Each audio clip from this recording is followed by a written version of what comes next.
There was a time when I thought I would never be good at English. I had tried so many methods, watching movies, repeating phrases, downloading apps, but nothing seemed to stick. Every time I started, I felt motivated for a few days, then I gave up again.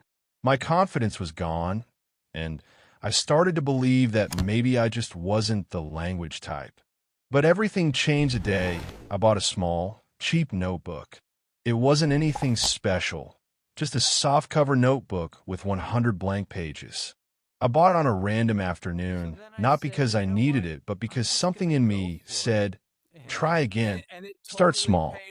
That small decision became the beginning of a story that would change my life and my English forever. I still remember the first night. I sat at my desk, opened the first page, and stared at it for a long time. The white paper felt like a mirror, showing me all my failures.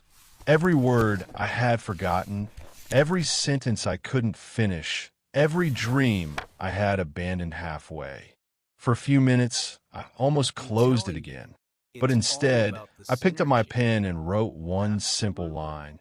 Day 1, I will try again. It wasn't perfect. It wasn't beautiful, but it was real.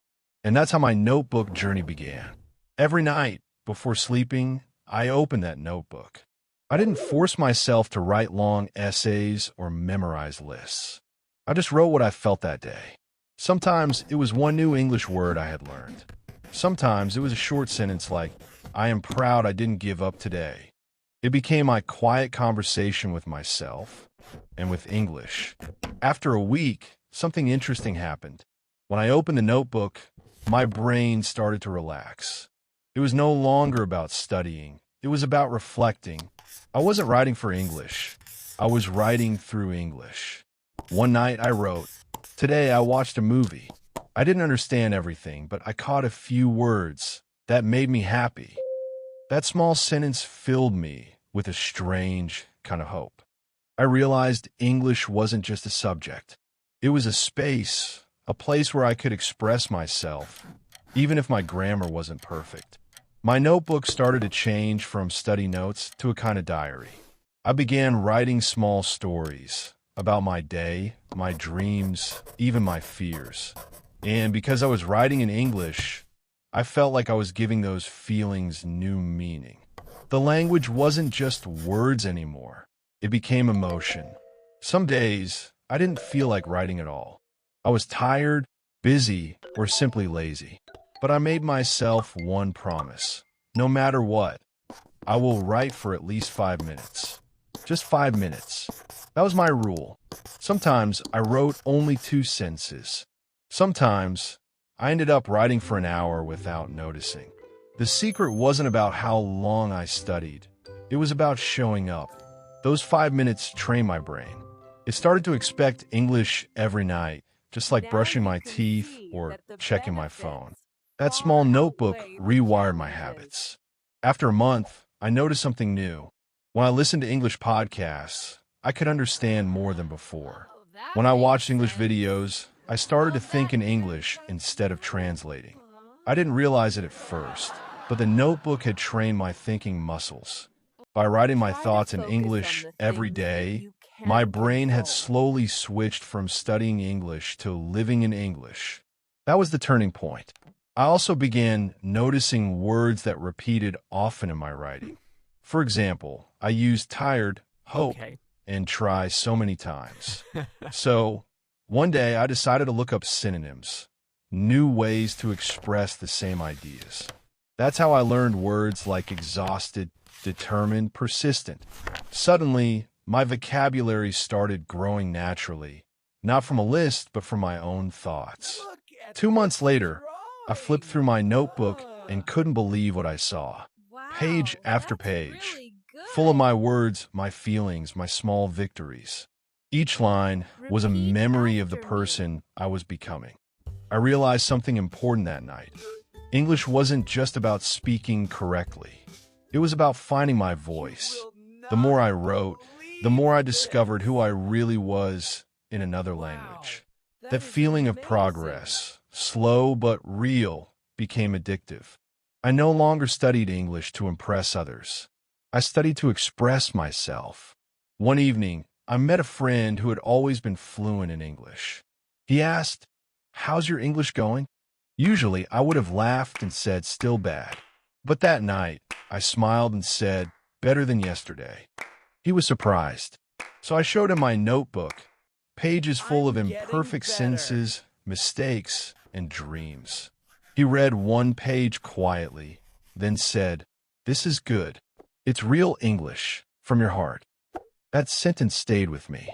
For the first time, someone didn't correct my grammar. They felt my message. And that's when I understood. The purpose of language is not perfection, it's connection. After months of writing, I noticed that the notebook had changed me, not only as a learner, but as a person. Here's what it taught me. Progress hides in small actions. You don't see it every day, but it builds quietly. Your brain learns through emotion, not pressure. When you connect feelings to English, you remember better. Mistakes are not failure. They're evidence that you're trying. Every red mark means growth. Habits build confidence. Even 5 minutes a day tells your brain, this matters. Your words are powerful. Even simple ones can express deep truths. That little notebook taught me how to believe in myself again, not just as a student, but as a creator of my own growth. If you're listening to this story, I want you to know something. You don't need a perfect plan to learn English. You don't need fancy apps or expensive courses. Sometimes, all you need is a pen, a notebook, and a promise to yourself. Start small. Write one word, then one sentence, then one more tomorrow.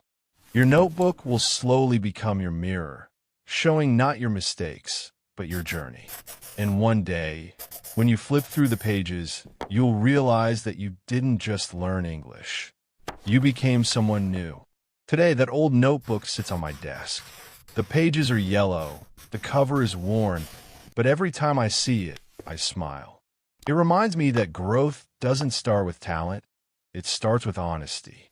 It starts when you stop waiting for the right time and simply begin.